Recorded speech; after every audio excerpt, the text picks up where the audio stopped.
Allahu Akbar. Ya. Gimana teman-teman? Mudah apa susah? Sebenarnya belajar membaca Quran itu mudah sebenarnya. Hanya prosesnya aja. Ya. Kalau kita belajarnya di umur yang sudah tua yo susah. Susah karena apa? Karena mindset kita itu belajar Quran itu susah. Nah, itu harus dirubah dulu. Ya, dirubah. Ya satu hal ya. Ya. Ya harus positive thinking. Betul. PD.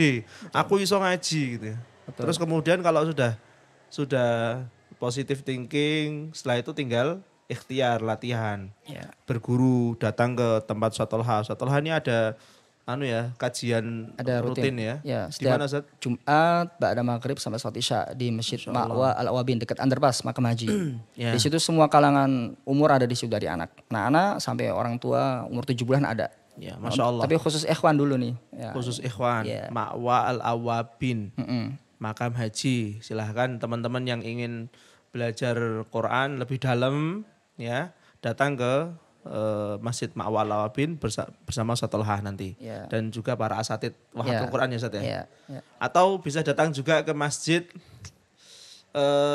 Darut Taqwa, Perumahan Madu Asri. Masya Allah. Nah, itu juga ada kajian tahsin setiap malam Ahad, Ustaz. Oh. Ya, tapi ini baru dimulai untuk masyarakat sekitar perumahan saja. Ya, yang jauh-jauh belum. Hah? Kabupaten Karanganyar, daerah Colomadu. Orang yang Colomadu. Domisili di Solo ya ini. Ya Ustaz, di Solo kita. Nah gitu. Atau ke Masjid Raya Fatimah gitu. Ya. Solo juga. Solo juga. Solo juga. Gitu ya. Jadi harus terus menerus ya. Nggak cukup dengan dengerin sekali kemudian kita fasih itu sulit mungkin ya. Harus ketemu dan baca Quran itu harus disimakkan ke guru ya Ustaz ya. Harus disimakkan Ustaz. Betul. Kalau dikira-kira gitu kira-kira bisa nggak sih Ustaz? Nah, ini juga problem sering ya ketika kita belajar baca Al-Quran. Ini mungkin karena bukan kadung ya, udah besar ya, akhirnya kayak gengsi malu untuk belajar. Padahal baca Al-Quran itu didapatkan ya mau nggak mau harus baca kepada guru. Sebagaimana Rasulullah SAW baca ke malaikat Jibril, para sahabat dari Rasulullah SAW sampai ke bawah. Ya, itu jadi baca Iqra kama ulimtum. Kita bacanya itu ya dapatnya itu secara persisnya, secara benarnya. Jadi ilmu tajwid itu kan teori ditulis di kitab oleh para ulama itu kan hanya sekedar untuk membantu wasilah. Bagaimana kita bisa membaca dengan fasih. Nah, taunya misalkan ini hukumnya bacanya 2 harokat, ini 4 harokat, ini gunnah ada yang mengatakan mikdarnya takarannya 2 harokat. Nah, kita tahu dari mana 2 harokat tersebut atau 2 ketukan. Nah, ketukan siapa ini? Ada yang tek tek, ada yang tek tek kan nggak tahu, sama-sama 2 ketukan. Nah, taunya dari mana persisnya? Ya mau nggak mau harus membaca kepada guru seperti itu. Oke. Jadi dengar tok itu enggak cukup ya, harus datang ke guru supaya memastikan bacaan Quran kita itu sudah benar. Ya. Jangan-jangan kita merasa bacaanku apik padahal ketika disimakkan di hadapan Satollah mungkin masih banyak catatan. Ya, itu sering kita jumpai gitu ya. Dan teman-teman semuanya intinya jangan khawatir, jangan malu, jangan berputus asa ya. Tidak ada kata terlambat dalam belajar membaca Al-Qur'anul Karim. Tadi setelah cerita ada usia 70 tahun belajar Quran. Itu ya memang terkopoh-kopoh ya jenenge 70 tahun lagi mulai ngaji Ustaz. Ya Ustaz Gus Amin. Gimana Gus? Usia 70 tahun lagi ngaji yo njaluk penak ngajine yo agak susah. Ya Ustaz Ihsan ya. Ya harus dilatih terus. Tapi harus kita pelan-pelan. Ini ya. Ikhtiarnya itu luar biasa ya. Betul. Pahalanya lebih besar Pahalanya lebih besar karena berat itu dia. Ya. karena berat. Insyaallah. Kan ada kaidah bunyinya al-anjaru ala qadari masyaqqatiha. Pahala itu kan bergantung dengan kesusahan yang kita dapatkan. Tamam. Kalau kemudian kita alasan tua loh, para sahabat Nabi itu kebanyakan di antara mereka ketika masuk Islam itu usianya udah 40 tahun ke atas. Oh iya. Sekitaran 40 tahun ke atas. Betul. Maka ya sebenarnya usia itu bukan batasan. Iya. Sebenarnya usia yang kemudian kita dapatkan di dunia ini bukan sebagai pembatas kita untuk belajar. Begitu. Tapi kalau para sahabat dulu ada nggak sih yang kesulitan gitu, Tat? Bacaannya gurat-gurat dulu ya ada, Ustaz? Wallahu a'lam bishawab, saya belum pernah menemukan, cuma karena Rasulullah SAW ini, wah ini pembahasan jadi luas banget ini ya. Enggak apa-apa, Ustaz. Nggak apa Kita ya? ngobrol santai aja, Ustaz. Taib, yang masyhur itu cerita tentang ya Rasulullah kan menerima atau membaca ke malaikat Jibril kan aslinya awalnya satu huruf. Nah satu huruf itu bukan dimaknai satu huruf yang kita ketahui ya, satu huruf Bukan itu. A, bata itu kan. Bukan. Jadi satu huruf itu para ulama mengatakan itu lahjah atau dialek. Ya ini sifatnya sekali lagi Rasulullah SAW itu selalu yang dimana tidak egois, tidak memikirkan untuk dirinya sendiri. Jadi salah satu yang kalau kita bukti cinta kita kepada Nabi Muhammad SAW adalah kita harus punya perhatian terhadap orang lain. Nah, saudara-saudara kita, keluarga kita dan segala macamnya. Nah Rasulullah itu ya bahkan mungkin kita tahu semua di akhir hayat beliau mengatakan ummati, memikirkan umatnya. Ya, karena saking merasakan ini, wah dahsyat sekali kalau bisa rasa sakitnya ini ditimpakan kepada saya semua, kan seperti itu. Nah pada baca Al-Quran saja ini ya, cerita dalam hal baca. Kalau sholat kita kan tahu, nah, minta keringanan hingga sampai sholat 5 waktu. Nah bacanya saja disampaikan inna ummati la tutiqu dzalik. Ya, umatku ini nggak sanggup hanya membaca satu lahjah saja. Tahu bahwasanya umatnya ini banyak berbagai suku-suku dan segala macam. Nah bahkan ya orang Arab pun juga beda-beda. Ya, nggak semuanya bisa baca ya wadduha, nggak semua bisa baca gitu. Ada yang baca wadduhi, nggak bisa dia baca wadduha. Nggak bisa juga baca wadduhi. Akhirnya baca gimana? Wadduha dengan taklil. Ada ustadz yang baca gitu, ada. Masya Allah. Nah, akhirnya sahabat dengan sahabat yang lain ini berbeda-beda. Ada yang diajarkan dengan dialek tertentu, ada yang diajarkan dengan dialek tertentu. Sehingga cerita yang masyhur itu sahabat Umar ketika mendapati sahabat yang lain imam, nah ini kok nek bahasa awake dhewe iki maca apa iki? Iki gawe iki. Iki Rasulullah ora tau ngajari aku. Aku paling cerak karo Rasulullah. Wah, iki ngawur iki. Sahabat Umar kan Masya Allah dengan sifatnya seperti itu karena ketahan, karena masih sholat, waduh aman. Kalau nggak sholat udah langsung tuh bereaksi. Bar sholat koploki? Ya enggak. Oh enggak ya? Astagfirullahaladzim, enggak. Setelah sholat akhirnya ditarik tuh selendangnya, ridanya itu. Ya bahasa kita, kamu baca apa ini? Ya singkat cerita dibawa ke Rasulullah SAW. Habis itu ketika ketemu sama Rasulullah, disuruh baca hakadha unzil, disuruh baca hakadha unzil. Begini juga diturunkan, begini juga diturunkan. Oh ternyata ya yang diajarkan kepada sahabat ini dengan sahabat Umar itu berbeda. Ya, itu ada sahabat Nabi selesai. Tapi kalau itu di zaman sekarang gimana? Gue nek mbah-mbah alkamdu iki anu riwayat apa gitu. Ya makanya pentingnya kita belajar langsung ke guru. Dan tentunya guru kita harus juga paham betul yang mu'tabar, yang menguasai dalam hal bidang ilmu tersebut. Masya Allah ya. Gimana? Oke.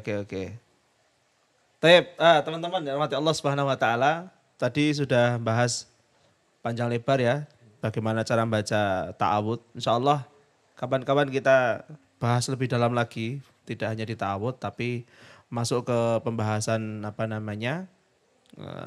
ayat-ayat yang lain. Ya, ta'awud.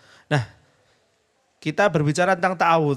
Tadi sedikit kita singgung juga salah satu keutamaan ta'awud itu adalah doa mengusir setan. Nah, doa mengusir setan. Kita tanya ke Gus Amin ya, Gus Amin Fadli. Ya, berkaitan dengan ta'awud nih sebenarnya maknanya apa sih kok bisa jadi haji-haji pengusir setan, Ustaz? Ta'awud itu hadiah dari Allah Subhanahu wa taala untuk kita semua. Allah Akbar. Karena kalau kita kemudian bedah betul-betul setiap kata di dalam kalimat a'udzubillahi minasyaitonirrajim itu Masya Allah sangat kemudian dalam banget maknanya. Kalau kita bedah ya Ustaz, kata a'udzu itu kan sebenarnya dalam bahasa Arab bisa juga kita mengatakan dengan kalimat a'tasimu. A'tasimu, aku berpegang. Tapi kenapa kemudian menggunakan kata a'udzu? Apa bedanya antara a'tasimu dengan a'udzu? Bedanya adalah Kalau menggunakan kata a'tasimu, dia artinya berpegang tapi belum tentu dia berlindung dengan sesuatu yang dia pegang. Misal nih, kita megang mic, kita pegang aja mic-nya ini, bahasa Arabnya menggunakan kata a'tasimu, aku memegang. Tapi kalau kemudian kita berlindung dengan mic ini dan kemudian berpegang dengan kuat dengan mic ini, dalam bahasa Arab kita ungkapkan dengan kata a'udzu. Nah, kenapa kemudian dalam bacaan ta'awudz kita kemudian minta kepada Allah a'udzu, seakan-akan kita minta kepada Allah, ya Allah, hamba berpegang kepada Engkau ya Allah, tidak hanya kemudian sekedar berpegang ya Allah, tapi hamba juga sekaligus berpegang dan minta perlindungan kepada Engkau ya Allah. Jadi nggak cuma sekedar dibaca terus kemudian tidak ada dalam hati kita, kita minta perlindungan kepada Allah Subhanahu wa ta'ala. Bahkan kalau kita buka kamusnya para ulama ketika menjelaskan kata a'udzu, beliau itu, para ulama mengatakan bahwa yang dimaksud dengan a'udzu itu lasiqun bihi, sesuatu yang kemudian senantiasa menempel dengan sesuatu yang lain, itu dalam bahasa Arab menggunakan kata a'udzu.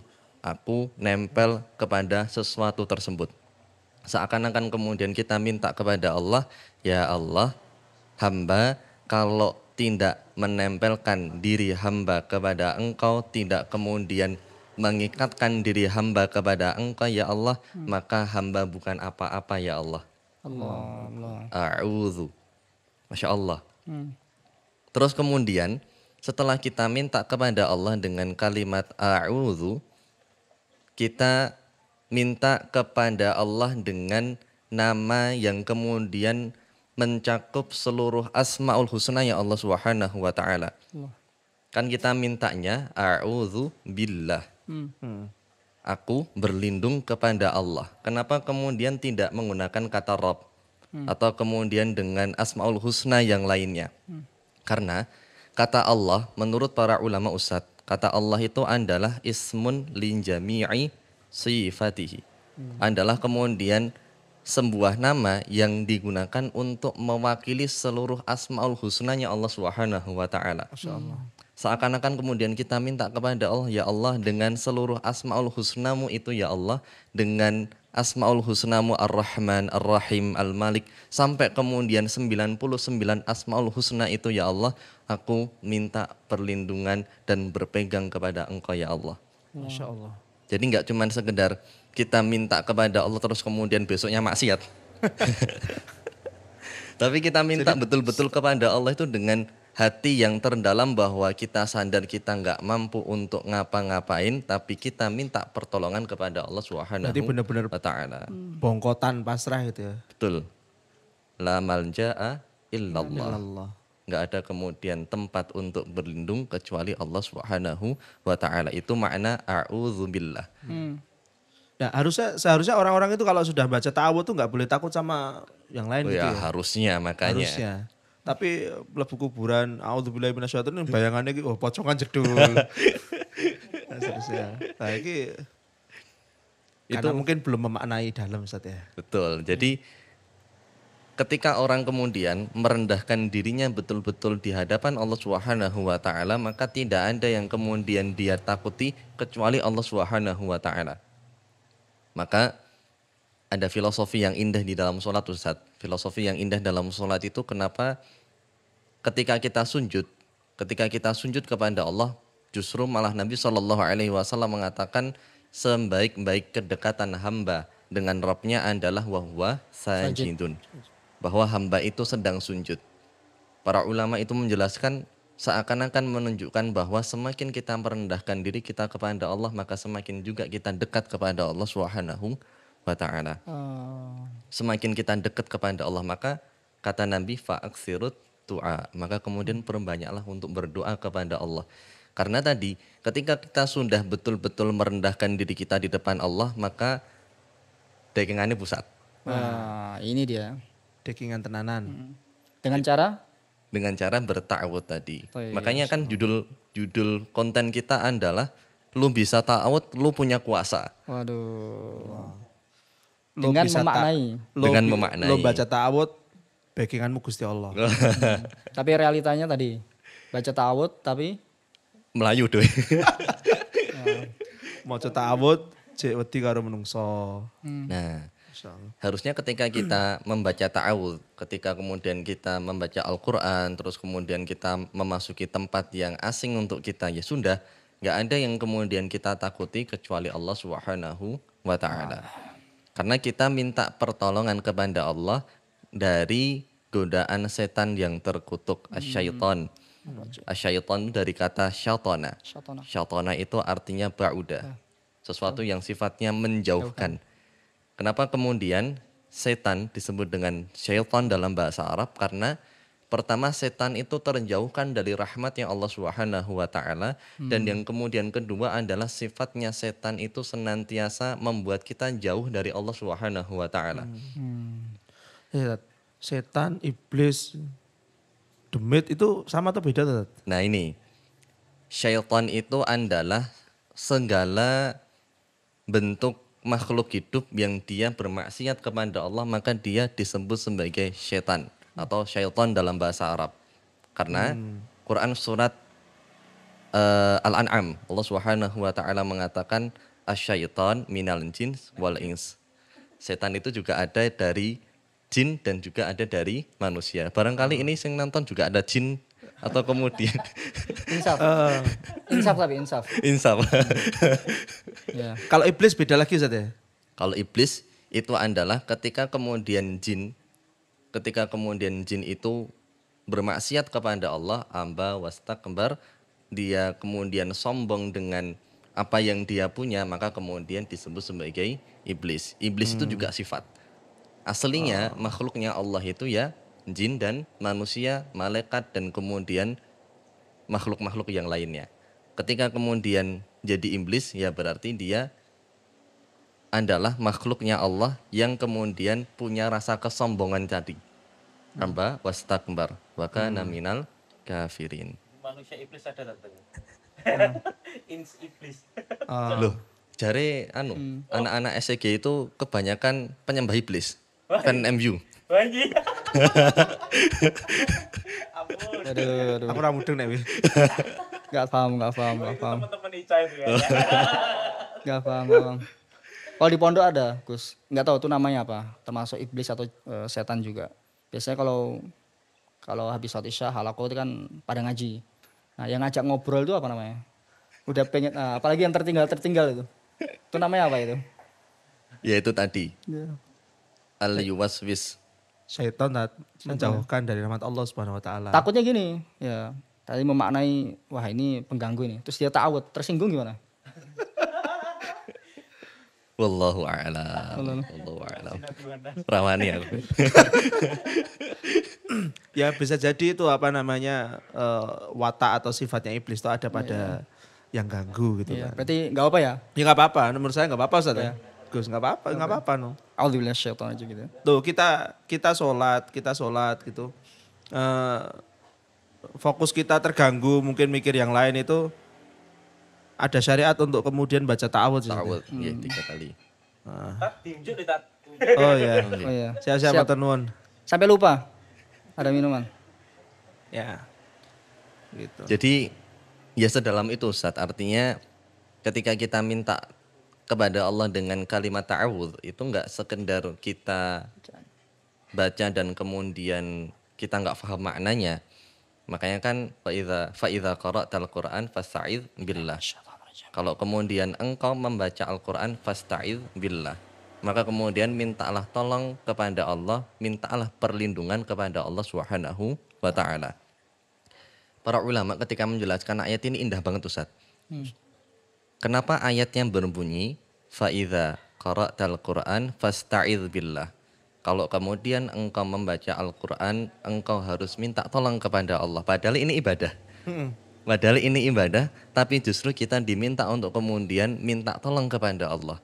Karena para ulama menjelaskan sekelas ibadah baca Al-Quran saja kita diminta untuk meminta perlindungan kepada Allah, apalagi seluruh aktivitas kehidupan kita. Ya, ya. Karena emang syaitan tuh nggak seneng sama orang yang beribadah, sehingga pasti akan digoda. Berarti apalagi hal-hal yang tadi kayak ke pasar dan segala macam. Yang berpotensi, Masya Wah, Allah. itu sangat rawan dan sangat mudah sekali. Berarti lebih dianjurkan banget ya. Lebih dianjurkan. Sangat. banget. Baca Quran saja dianjurkan untuk bertawud. Apalagi kemudian aktivitas kehidupan kita yang lain yang sangat-sangat potensi maksiat itu besar. Nah, maka tadi fa'idha qara'tal Qur'an fasta'idz billah. Ketika kemudian engkau membaca Al-Quran maka mintalah perlindungan kepada Allah. Billah. Ba-nya ini mengandung makna ba lil musahabah. Ba yang kemudian digunakan untuk menjelaskan kita minta betul-betul ditemani oleh Allah Subhanahu wa taala. Oke. Tetapi ada itu udah baca ta'awud nih. Tapi kok yo ijek apa jenenge tergoda karo syaitan. Sebabnya apa ya? Karena dia nggak memahami apa yang dia baca, Ustaz. Oh gitu ya. Karena dia nggak memahami apa yang dia baca. Dia mengatakan a'udzubillahi minasyaitonirrajim, tapi dia kemudian dalam hati masih mengatakan bahwa godaan setan itu lebih besar daripada kekuasaannya Allah Subhanahu wa taala. Ada beberapa yang punya keyakinan seperti itu, Ustaz. Jadi kayak tadi yang jenengan cerita. Udah masuk kuburan diawali dengan ta'awud tapi dia masih takut dengan pocongan, masih takut dengan gendruwo, masih takut dengan hal-hal yang seperti itu. Padahal kalau dia sudah mengatakan ta'awud, a'udzubillahi minasyaitonirrajim, dia sudah kemudian berkeyakinan bahwa tidak ada kemudian kekuatan yang layak kita mintai perlindungan kecuali Allah Subhanahu wa taala. Berarti baca itu harus dengan keyakinan ya. Baca harus dengan Enggak cukup dengan keyakinan. lafaz.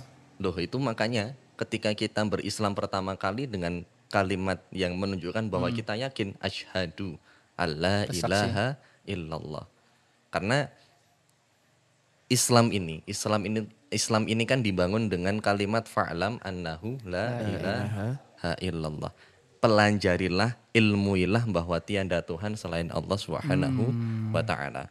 Harus kita betul-betul yakin fa'lam, pelajarilah, kumpulkan datanya bahwa ketika masuk kuburan itu nggak ada kekuatan yang paling besar kecuali kekuatannya Allah Subhanahu wa taala.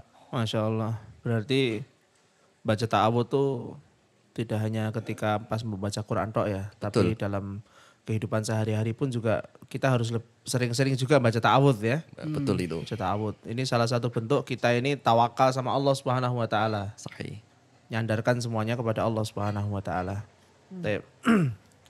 Nah, teman-teman yang hormati Allah Subhanahu wa taala, nah, kadang kita ini baca ta'awud itu ya sebatas kata saja. Nah, mungkin yang perlu kemudian kita perhatikan adalah bagaimana kemudian kita memaknai dari ta'awud yang kita baca. Sehingga kemudian ketika kita baca ta'awud a'udzubillahi minasyaitonirrajim, benar-benar ada rasa menyandarkan segala urusan ini kepada Allah Subhanahu wa taala. Sehingga ketika kemudian kita ini menyandarkan segala urusan kita kepada Allah Subhanahu wa taala, Allah akan lindungi kita. Ya, Allah akan lindungi kita. Dari siapa? Dari syaitan. Syaitan yang terkutuk. Nah, Masya Allah. Tapi mungkin ini podcast kita kali ini bahas ta'awudnya cukup saja. Iya. Cukup.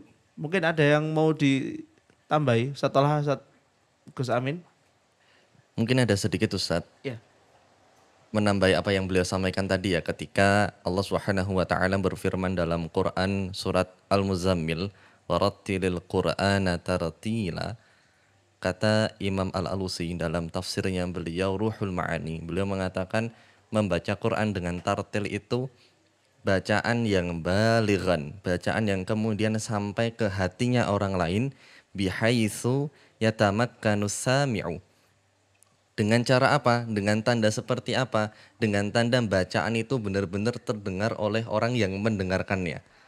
Artinya, kenapa kemudian tadi kita diminta untuk membaca Al-Quran dengan cara tartil plus kemudian kita memahami maknanya?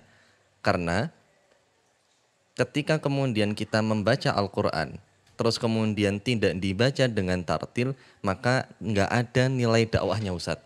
Oh, gitu ya. Justru dengan membaca secara tartil itu ada nilai dakwahnya di sana. Karena apa?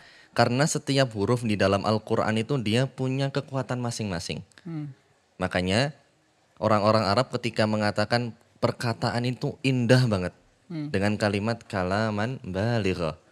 Perkataan yang indah masuk ke dalam hati, dan kata Imam Alusi bahwa ketika kemudian kita membaca dengan tartil itu dibaca dengan balighan, dibaca dengan bacaan yang sampai ke hatinya orang lain. Nah, fungsi kita melafatkan huruf sesuai dengan makhrajnya, terus kemudian dengan sifat-sifatnya itu adalah agar orang yang mendengarkan Al-Quran itu mendengarkan Al-Quran seperti bagaimana Al-Quran itu diturunkan dari Allah kepada Rasulullah SAW. Sehingga kekuatan mukjizat daripada Al-Quran itu senantiasa terjaga. Kan tetap beda ya orang membaca Alhamdu dengan Al-Kamdu. Ya. Orang yang mendengar itu tetap lebih berasa nyampe ke hati ketika dilafatkan sesuai dengan makhrajnya, sifat-sifatnya, hukum-hukumnya seperti apa. Iya. Begitu. Di satu kesatuan yang sempurna ketika seseorang itu membaca tajwidnya bagus, paham maknanya. Insya Allah untuk yang baca sendiri pasti akan ada kebaikan, yang mendengarnya pun juga akan Ada kebaikan. ada kebaikan. Nilai dakwah insya tadi. Allah. Taib. Nah, teman-teman bolo ngaji semuanya yang dirahmati Allah Subhanahu wa taala, mungkin cukup sampai di sini podcast kita pada kesempatan kali ini. Apapun kesibukan kita, apapun masalah kita, solusinya ya satu. Apa itu, Zat? Solusinya Quranin dulu aja. Quranin dulu aja. Pokoknya sibuknya kayak apa, Quranin dulu. Masalahmu apa, Quranin dulu. Ya bar pedot karo yange, Quranin dulu aja. Ojo jangan maneh. Ya. Sing do tongkrong yo sadurunge nongkrong Qurani dulu. Semuanya kita Qurankan insyaallah. Kita bumikan Al-Quran di bumi Indonesia. Barakallahu fikum. Mungkin ini sedikit yang kami sampaikan. Semoga Allah Subhanahu wa taala memberikan taufik hidayah kepada kita semuanya. Kita akhiri baca hamdalah dan doa kafaratul majelis. Alhamdulillahirabbil alamin. Jazakumullahu khairan katsiran. Assalamualaikum warahmatullahi wabarakatuh. Waalaikumsalam warahmatullahi wabarakatuh.